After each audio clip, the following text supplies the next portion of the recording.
What is going on, my friends? It's Dave Sharpe. Welcome to Wake Up Legendary. And as you know, we've interviewed on this show alone over 600 of our own clients, our own actual wonderful, amazing students who have gone through our programs and used the training to go and launch a business in the core four business models that we focus on, which is courses, coaching, and events, or being an affiliate, selling somebody else's information. And occasionally we like to bring on an expert that's already doing it, that's doing it in a unique niche, and that's using the strategies that we teach. We didn't invent them. I mean, I came into this industry, as you know, as a broke construction worker, just getting clean from heroin 1 year previous. This was back in 2009. And so all of the information that I know, I'm standing on the shoulders of great marketers and great entrepreneurs along the way. And so I'm excited to hear who this guest has learned from, how she got her start, and more about her amazing journey in a really unique niche. I can't wait for you all to hear about. Blaine, welcome to the show. Thank you. Thanks for having me. Oh, it's my honor, and I love that, I said something to my wife last night that, I'm talking to a dating coach today, and she was like, "Oh, wow, it's a female." And so we watched some of your stuff, and it took me back, to those days when I was trying to find my wife, and so but I also thought that there was good stuff just in there for somebody who's already in a relationship, honestly, as well. And so how did you get started on the internet? Were you always in the relationship niche somehow, or did you get started in 2020? I was one of the ones who got started in 2020. So I actually previously worked in the travel industry. I did luxury travel planning, but I'd always been interested in relationships. And I'd always like to give specifically my guy friends dating advice, help them with their profiles, when online dating became a thing that was completely normal and not like, oh, you're meeting a stranger from the internet. I would see my guy friends' profiles and be like, this is awful. Like, we need to fix this. Like, you're great, and that's not coming through. So then fast forward to 2020, the travel industry, as you can imagine, basically went to zero overnight when everyone stopped traveling. Yeah. And I worked for myself then as well. But I found myself basically unemployed, and I had moved back in with my parents. I was living in San Francisco at the time and was kind of trying to figure out, okay, at the time I wasn't like, oh, what can I do next? Because I was like, okay, like whatever is going on is going to end, and people will go back to travel, but how can I spend my time? What can I do? And my boyfriend at the time, who's now my husband, was like, it was actually his idea. He's like, you should start a course-based business. It takes no money to start it, and it's infinitely scalable on video. You've always liked giving dating advice. So Hubby with the golden advice. yeah, so I went for it. I can tell you if you're interested a little bit about like how I first started finding my customers, but that's how I got the idea of moving, into this niche. Now, was he already somehow in any way involved in internet marketing? I mean, no? No, not really. He'd worked in startups, but he was aware of people who had started course-based businesses, but it wasn't something he had done. Okay, so let me get this straight. So what was your fascination with relationships in dating? Because Yeah. so often we have people come through who have amazing expertise, they have careers, they're experts in their fields, and but they have passions and interests. How did you say, okay, like this is my niche and I actually want to focus on this topic? Yeah. So getting really specific on that, I made a list of things I knew about. Like, it wasn't always like, oh, it's going to be dating advice. I had a career in travel. So I'd made a list of not necessarily things I was an expert at that time, but just things I found interesting. And that was a long list of things.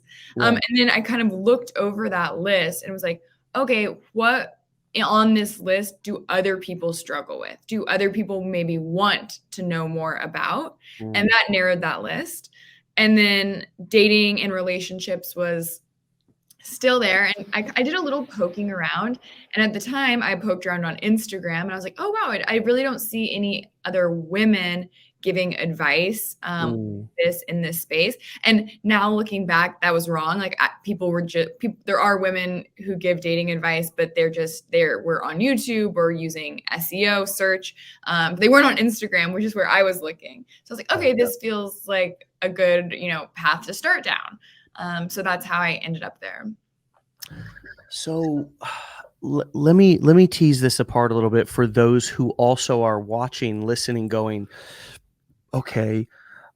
My problem is right now is I want to go into a niche and I'm not an expert in it. Like for Mhm, example, okay, I want to go into the make money online niche or the internet mhm, marketing niche, right? Which mhm, is kind of the niche that we're in.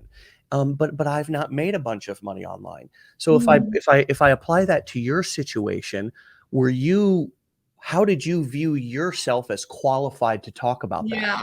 Yeah. So I mean, I've been dating for, 15 years of my life. I have lived on 6 continents. So I actually did feel like I had some insight into like, okay, what women are looking for when they are dating men and Mhm. like best practices, things you should do, things you shouldn't do.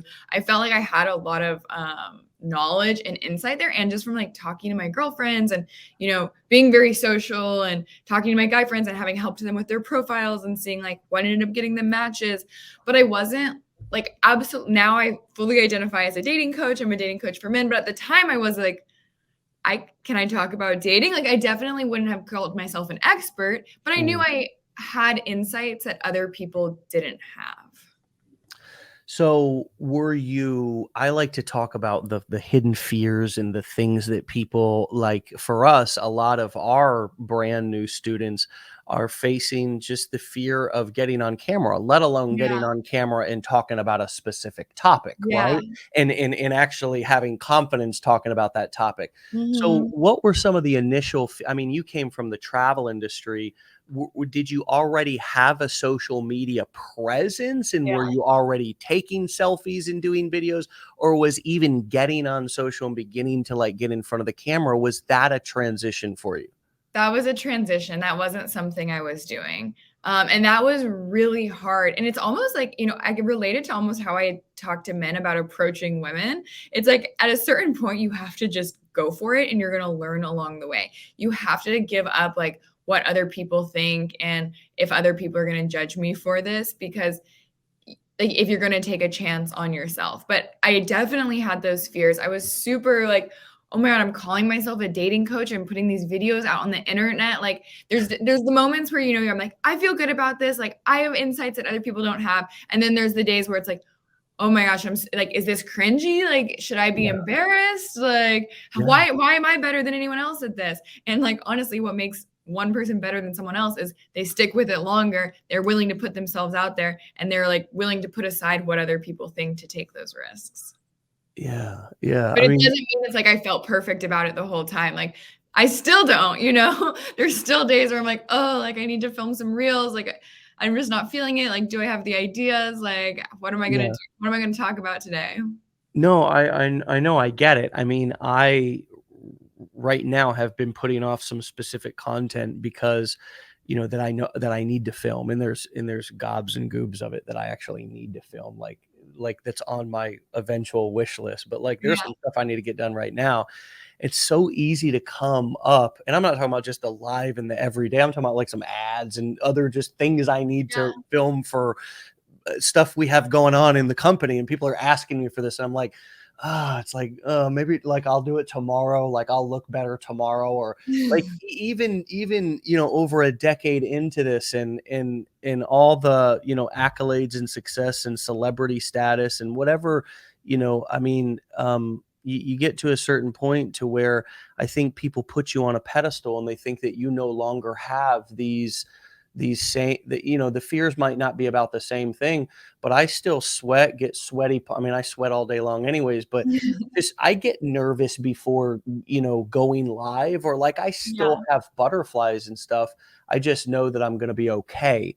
um what would people not when they were watching you initially when you first got started, what would they not know if about you and what you were either thinking, feeling, or was going on in your life if they were just watching your videos and you hadn't told them on screen? What were some of the things that you know were you did you have a makeshift office? Did you, I mean, were you recording in a closet? Like, what were some other things that just you wouldn't have known Yeah. about your situation if you hadn't said anything about it? Yeah. Well, one of the things, so my main product that I started with is a course. So I do coaching, but I also have courses, and my course it's now a pre-recorded course that's standalone and you can watch it in your own time. But when I first started, I was hosting my course live, and I had actually gone to I was in Croatia because it was like the one place you were allowed to travel in 2020 as an American citizen in Europe. So I'd gone to Croatia and then decided to do this course. And so I was teaching it live, and I was waking up at 3 a.m. to do it because that's all my customers were in the US. So I was doing it in US hours. So I'd like sleep for a few hours, wake up, like do some jumping jacks, a few push-ups, have a cup of coffee, 3 a.m. I got my ring light. I didn't want to be like, oh, by the way, I'm in Europe. So I'm just pretending, I'm like, just evening time for me. Taught the course for 2 hours and then would go back to sleep. And I was like in like an Airbnb. I mean, I guess my wall is pretty plain right now, but it was like in this corner of this like little Airbnb that was not glamorous. Yeah. So tell me, how did you begin to get your first clients? You were alluding to that earlier. We move forward, but I want to come back to that. Yeah.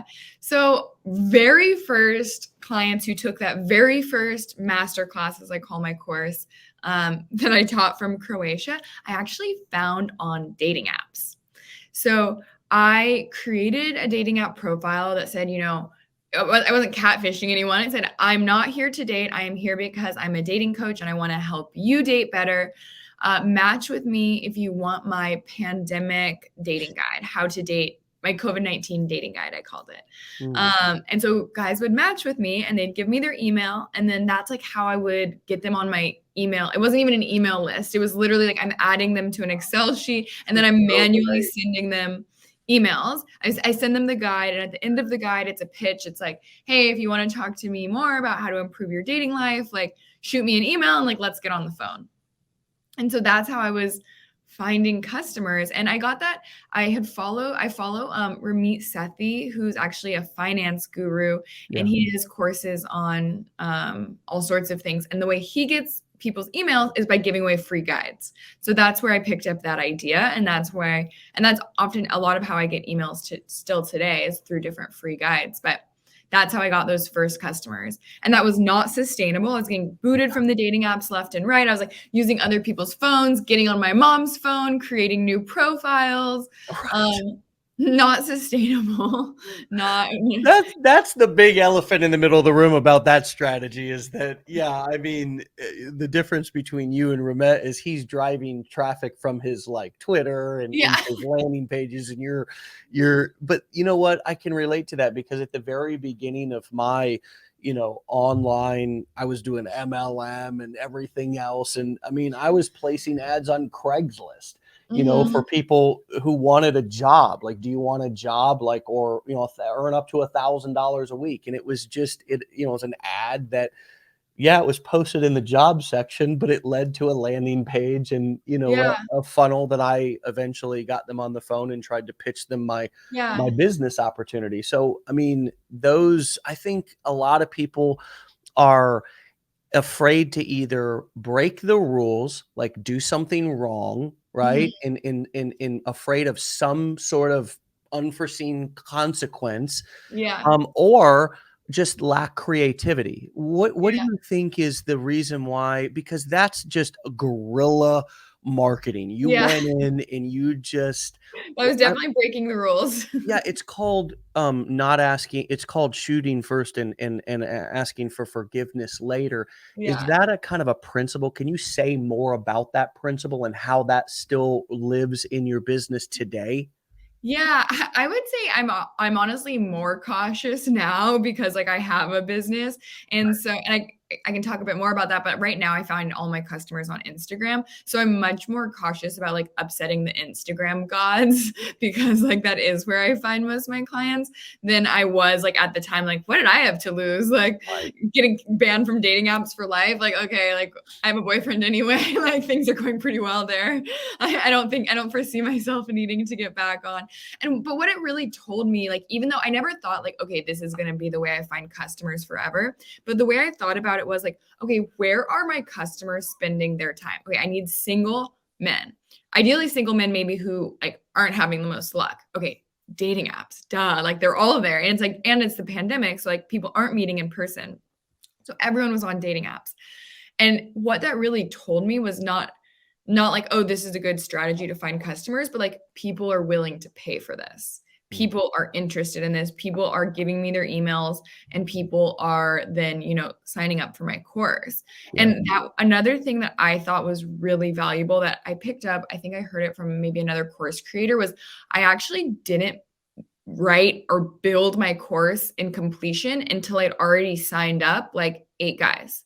Because don't spend all this time building what you think people want to know. Instead, get the people like your target people, talk to them, understand what they want to know, and then build the course around that because that's going to then help you market it and get more clients. And it's a great way to have them pay you to make a course. Yeah. There's nothing wrong. I used to do the same thing. I ran a funnel, and I want to talk more about how you're getting clients now and how Mhm. you're, monetizing and selling your masterclass now. But, I ran a very simple model, very similar to what you're talking about for a year and a half before we launched Legendary. And I was selling training to network marketers. And I would sell a 1 day Saturday workshop, and Mhm. we would sell it. We sold a lower cost front end, 5 video course on the front end, and then got on the phone with everybody. Mhm. And the workshop was $997. We Mhm. sold it all through the month, and then I Mhm. delivered it live one Saturday per month. Mhm. Never made anything Yeah. never pre-made, never pre-recorded. I mean, it just shows, and everybody, because of the live element, for Mhm. some reason, when you spend your time with people live, Mhm. they feel like they got more value Totally. versus just only saying, "Hey, I've got videos, go check out the videos." So I think you can do more with delivering your courses live than probably a lot of people think about. You're shaking your head. What else would you add to that? I couldn't agree more because, well, first of all, I think a lot of people get that wrong. They spend all of this time making this high production course on what they want to talk about, and it's just a huge waste of time and money. Number 1. And then number 2, I completely agree with what you said about the live component. For 2 years, I taught my masterclass live. And one, that was a really helpful from like a sales perspective. Like I was like, I'm going to add in things and be able to add and talk about things that you want to hear about when if you sign up and tell me, which was absolutely true. But the truth of the matter was I was adapting it every single time when I learned more about my customers and what they wanted. So the course was getting better and better and better each time I taught it. And then when I felt like I got to a point where I felt really solid about it, then I recorded it. And it took 2 Yeah. years. I think there's so much gold in that concept of you will get better as you keep recording. And this goes for your courses. It goes for anything that's a long form video, whether it be you're Mhm. creating courses or putting videos on YouTube. It also goes for short form content. The more you do it, the better you're going to get at it. And Yeah. I just don't. Nobody can argue with that. It's just a fact, and it applies to these short form videos. This course conversation is so important, though, and it's rarely talked about. What else would you add to your kind of evolution and also the fact that you started right out selling courses? That's Yeah. also a pretty big step right at the very beginning. Why did you choose that versus dabbling in affiliate marketing, or did you dabble at all in affiliate marketing? Was it difficult to find offers in that niche? Yeah. Could you touch on that? Well, I've never done affiliate marketing, actually. I don't even do any now. I didn't have a social presence. I didn't have an audience. So Yeah. to me, it felt much easier to monetize, my as I'm like getting my small audience, which is like literally just emails off of dating apps, to monetize those people for, my I think my course, the first time I taught my course, it was $795. And then the second time it was 995. So if it's like, around $1,000, like it's way better to get 8 people paying you $1,000 than getting like a kickback from like an affiliate that's like less when I don't have that many people. You had no audience, and Yeah, I had yeah, no, I didn't even have yeah. Instagram at this point for the first two. And you were selling those 7 and 9.95s to those guys on those dating apps that you were funneling through and giving away the free guides and stuff. Yeah, Okay. exactly. So how are you now? How are you now selling your masterclass Yeah. and your coaching? Yeah, so now I have a few different products which have, developed over the years, but right now, I'm focusing my effort on a few different things, but how I got to this point was through Instagram. So after, like realizing that, or like proving that there was people who would pay for it, but knowing that the dating apps didn't work, I tried two things. I experimented a little bit with Facebook ads, which just didn't really work because no one's going to pay $1,000 for something when they off of one ad. If they've never seen this girl before, they don't know what she offers. She doesn't have any, testimonials at this point or a social presence to build trust. So I didn't find that Facebook ads were very useful for me at that point. So I started posting videos on Instagram. And I was using Instagram. At the time, I was using static posts and videos of Mm. just giving dating advice. And it's funny because at first I was scared, like, oh, am I going to give away all of my advice here? But like, no, there's so much to talk about in this space. Like, what my course does is it really compiles everything and presents it with a nice little neat bow on it where it's very easy to implement it. So taking even pieces of that on the surface level and information and advice and presenting it on Instagram is actually like the perfect way to market what's going to be in the masterclass.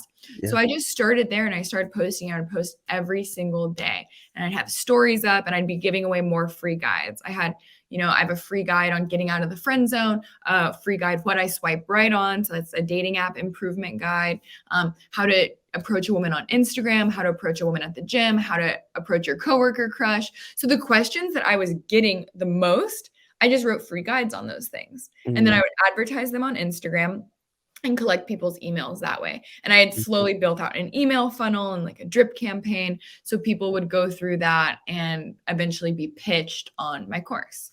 Now, will you, in terms of selling your course, which I would assume was is your primary income or has been, Mhm. do you open that and then close that for registration? Is that how you sell it? Yeah, pretty much. I definitely have sales cycles like the 2 weeks before I launch. Yeah.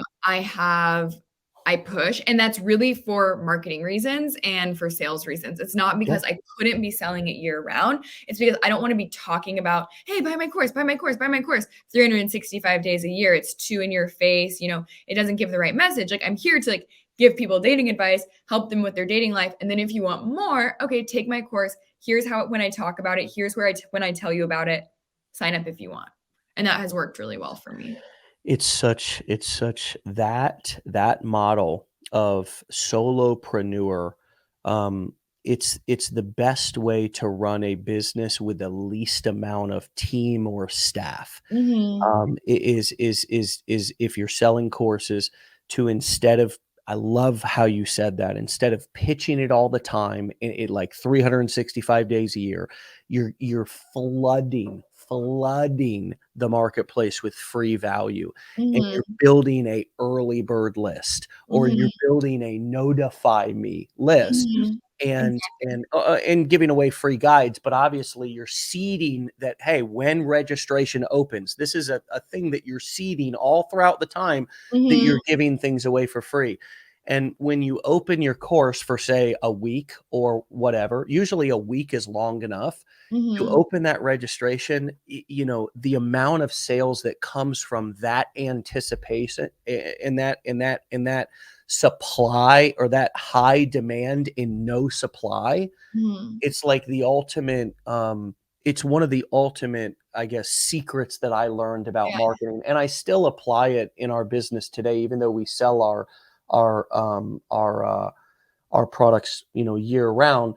As somebody's coming through our initial 15-day challenge, we do give them a massive discount and throw in tons of bonuses. We let them buy Mhm. all 4 blueprints for the price of 1, teaching those core 4 business models. Mhm. So we sell those $2,500 individually, retail price, year round. But if Mhm. they buy it within the first 48 hours of going through the challenge, landing on day 5 of the challenge, then Mhm. we'll give it to them for 4 for the price of 1. So it Mm. creates the same element Yeah. of, "Hey, I have Why something now? for you. It's time limited, right? Mhm. I'm gonna give you a lot, right? By if you take me up on this, you or you can either buy it later. In your case, you can wait until next registration." Yeah. That kind of scarcity or urgency, it's also creates Mhm. urgency, because what I find with people, and I'm sure you find this too, is unless you give them a reason to buy, they'll always buy it tomorrow, Yeah. right? Why now? You Yeah. have to answer the why now, and I think that's yeah, that's exactly right, it has the same effect, and, yeah, it's my favorite, week of the quarter every time we're in the sales, we're selling it, it's great. So yeah, that has also worked really well for me. So when you do open things up, so it's 1 week per quarter that you open up where somebody can buy and register for your masterclass? It's more like 2 weeks. Okay. Like, it's kind of like we start slow, like, "Hey, like, register," like, 2 weeks out, registration is opening, Yeah, like, pay attention, yeah. and then it's like, "Okay, registration is officially open." It's, open for the next week, and then it's like there's some emails in between that. It's like, "Have you, bought yet? Like, are you here yet? Like, what are you waiting for?" And then it's like, "Okay, we're closing."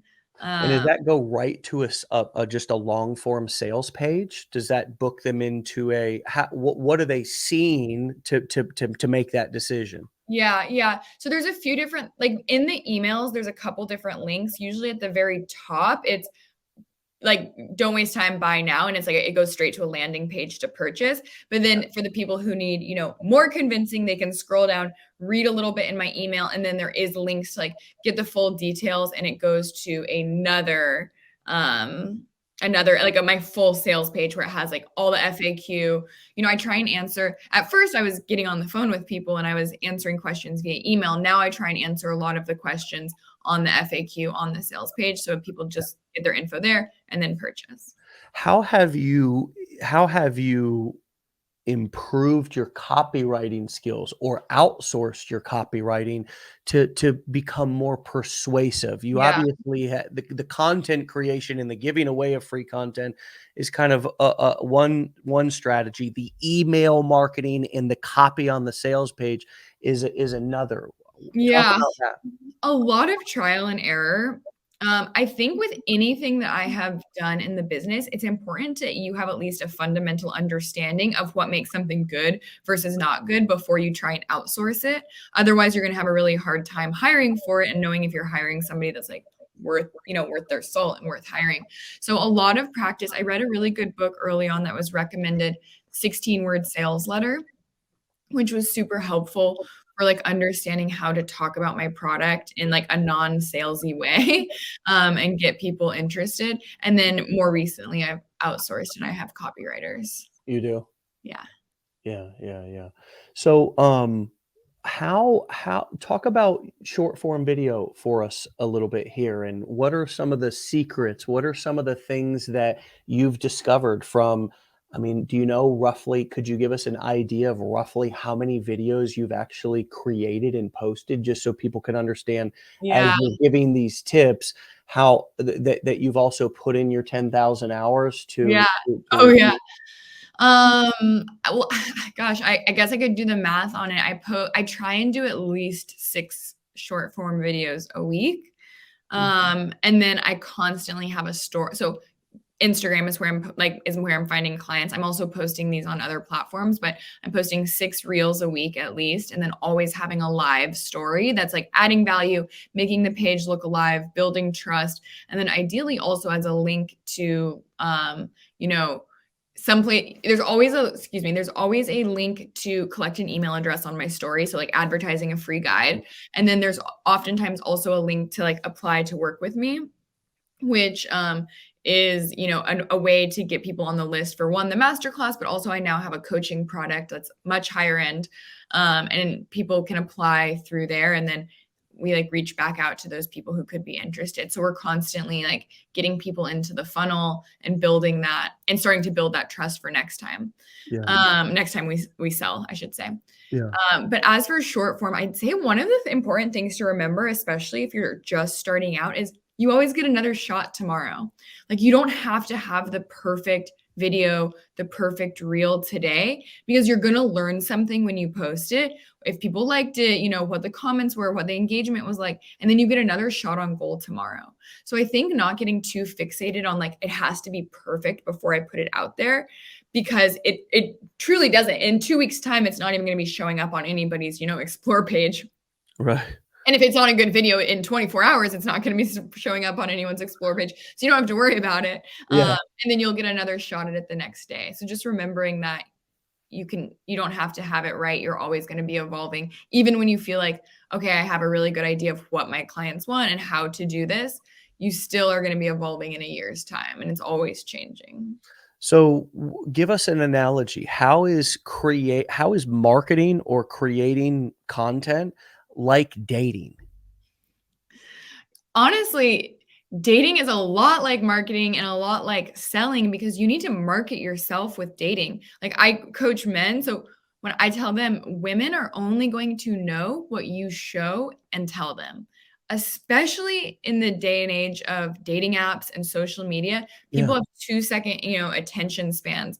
So if you aren't positioning yourself as a suitor or a potential romantic partner, this woman is just going to be swiping to the next person or onto her next first date. And I think that goes both ways. I'm talking it as if, I'm speaking to men about what women are looking for, but I think the reality is true in reverse as well. Everyone is just very quick to move on to the next, which makes it all the more important for everyone to make sure they're marketing themselves appropriately, that they're putting their best foot forward with the people that they interact with. What do you mean by women, speaking about your dating business, but also people, marketers? What do you mean by people only know what you show and tell?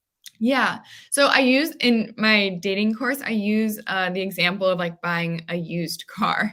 Like you wouldn't necessarily, or like buying a car in general, you wouldn't know that this car gets great gas mileage and super reliable and has like an awesome, range, unless the sales guy told you those things. Like you don't, and same with dating, you don't know that this person, has interesting hobbies and is going for a promotion at work and is really like takes care of his mom, unless you tell her those things. And then with marketing your business, like no one is going to know that I am going to teach you, how to get more matches online, how to go for a first kiss on a date, how to develop a relationship, unless I tell them like, that's what's coming in my course. Like that's what I'm going to show you how to do.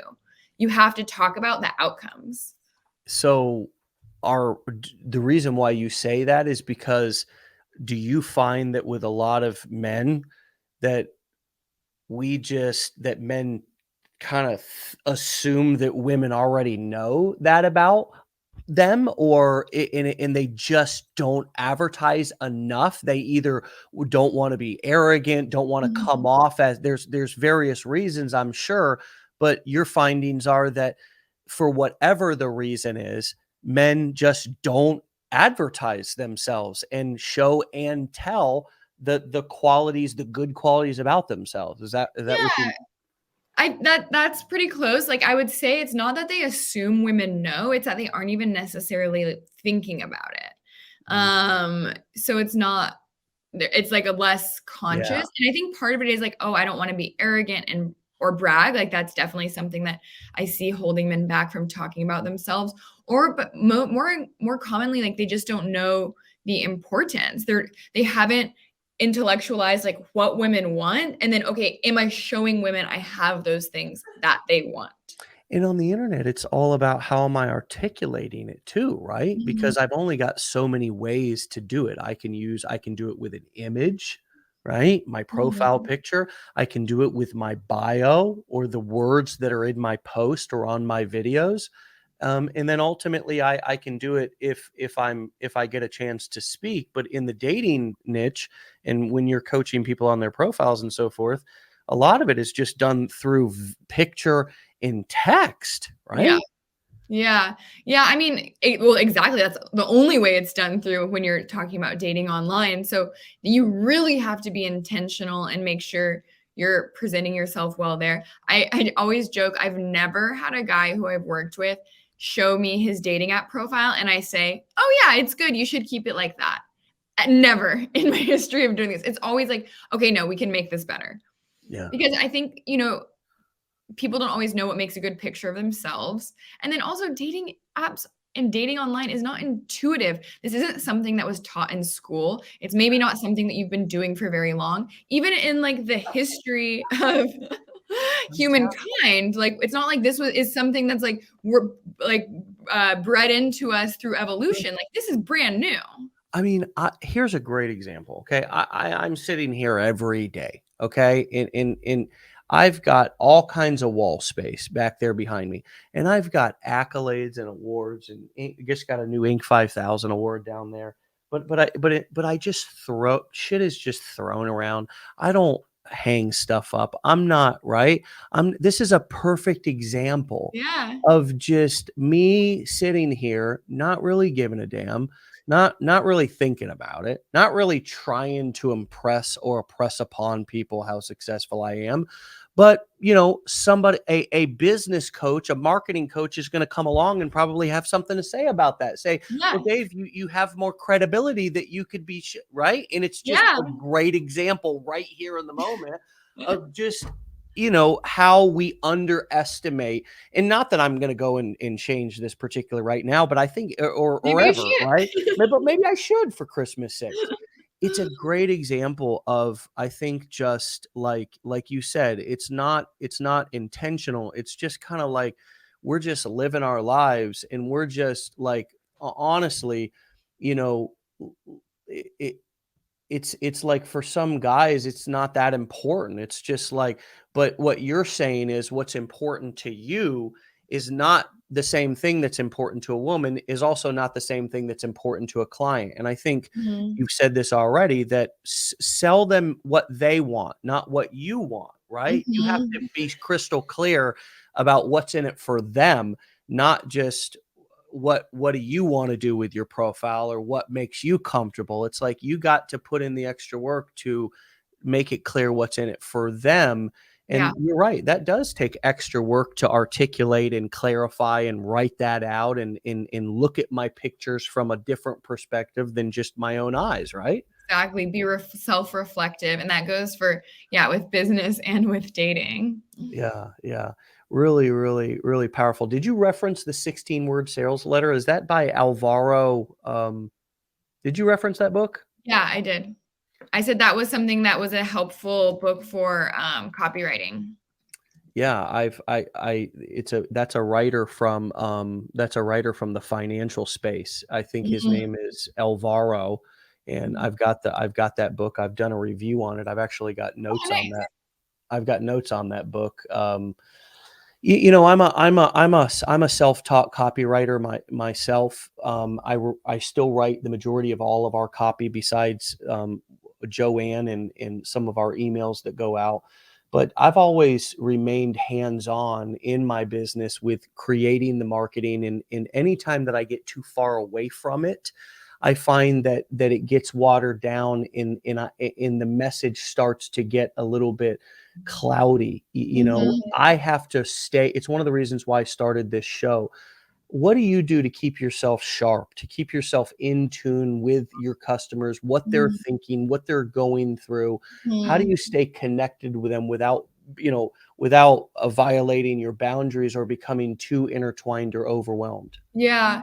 Well, so I touched on this before. Aside from my master class in September, I launched my one-on-one coaching program. So I always had some one-on-one components with my master class. If you took the master class, then you could then do one-on-one coaching with me as an add-on. But I've done away with that, and now I only offer I call it my Jumpstart coaching package, which includes my master class, but also includes 4 one-on-one coaching sessions together. So I get to know, and I only really work with a handful of those clients at a time because I'm really like getting to know them well. And that I think helps me really stay like on the pulse of what are my clients going through? What are my type of clients like questioning, thinking about, which then in turn helps me create content. Do That's you where I get a lot of my inspiration for my content. do you find that the majority of your clients are going through the same thing or have the same set of either limiting beliefs or the same kind of pain points? A lot of them. Not everyone, everyone has sort of a different point A that they come to me with, but everyone's mostly trying to get to the same point B. They want to feel confident with women. They want to feel like they have quality options. They want to feel like they know what to do when they're meeting and going out with women. And to get from that point A to that point B, you need a lot of the same information and skills. Yeah. So not everyone's like a clone of each other, but like I do see a lot of the same holdups or Yeah. things holding people. Patterns. Yeah, exactly. Let me ask you this. As a woman, how do you maintain boundaries and keep yourself safe, feeling safe and safe, working with men whom are strangers at the beginning from all Mhm. over the world? Yeah, it's a good question.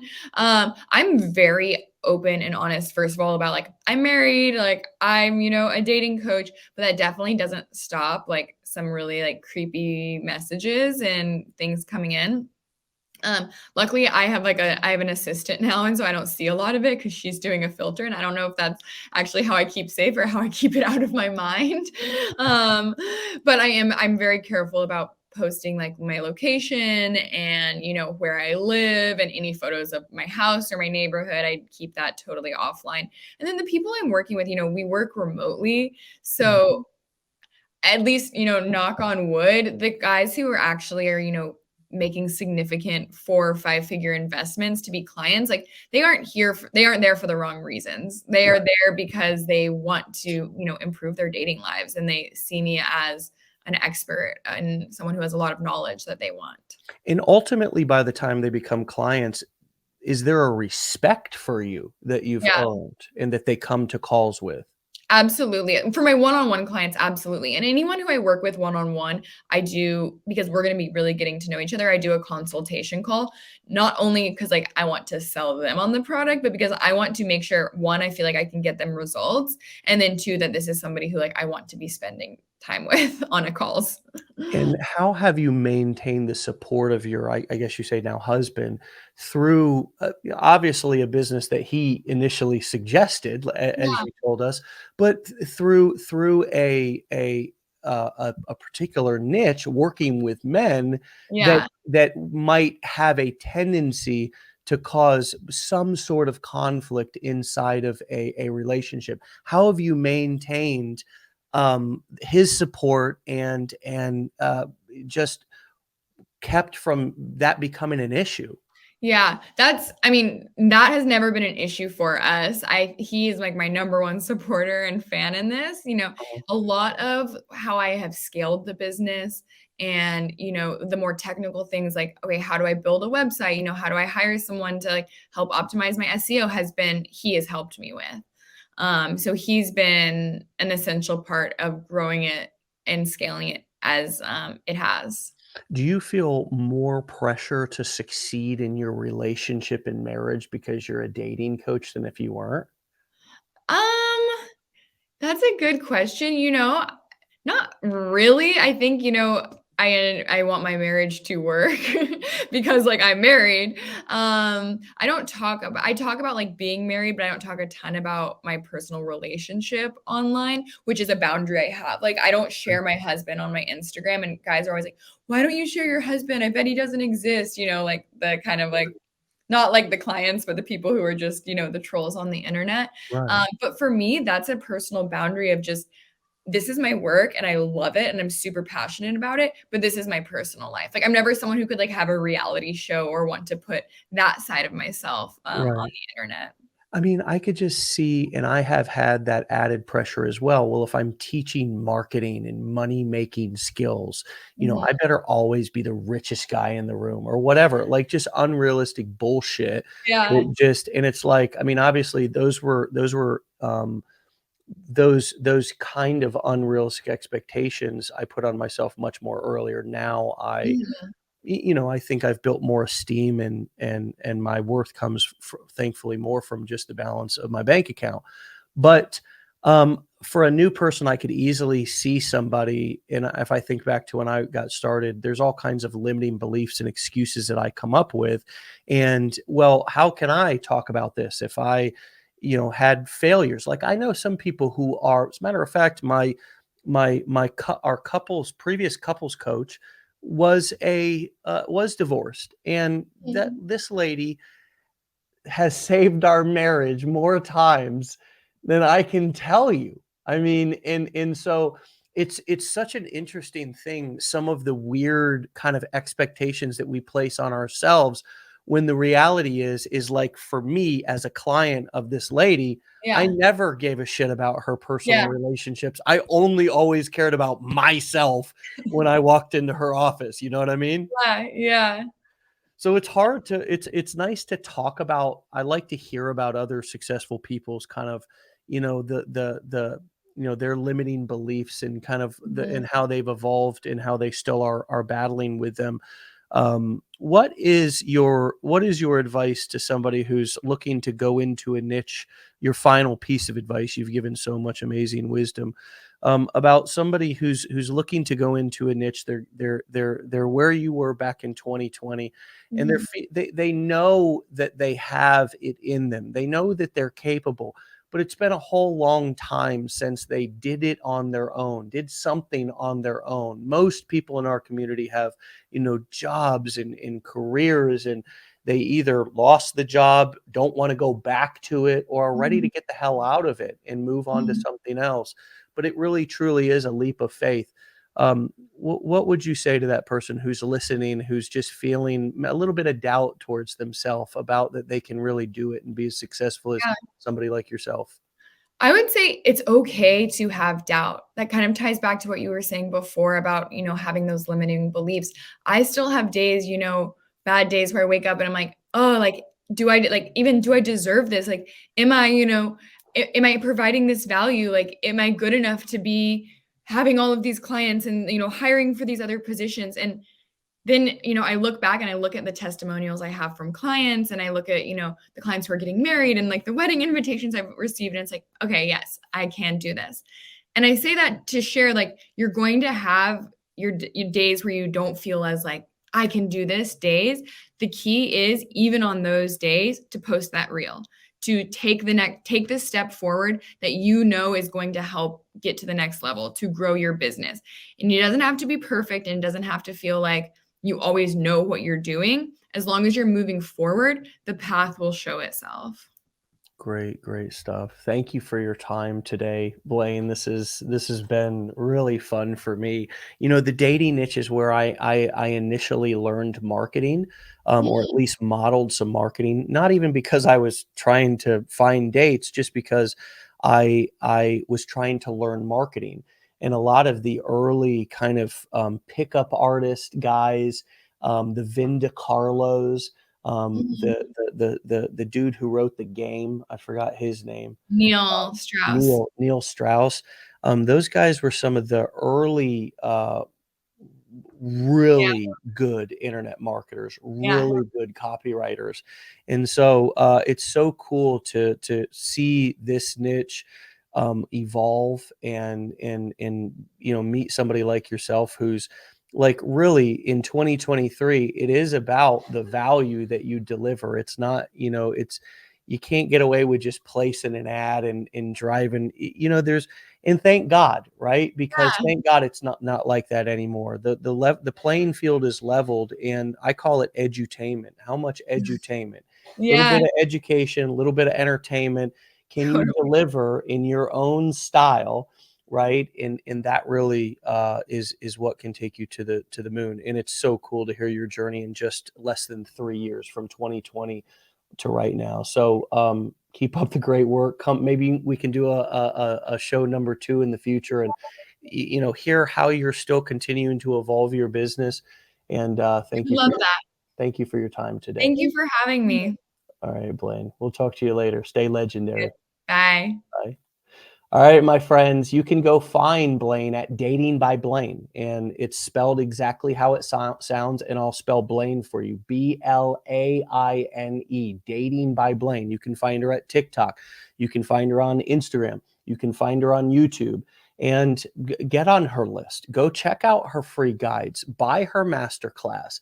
I guarantee you that you're going to learn something about marketing, and you're going to probably learn something about yourself. This is yet another expert who started as an ordinary person back in 2020, who's now doing extraordinary things, doing this full time, and really making a cool impact. So, all right, my friends, keep going through that challenge, get into those blueprints, learn these skills. Everything that you have or that you don't have is simply just because you don't have the skills that you need to be able to get it. It's all it is.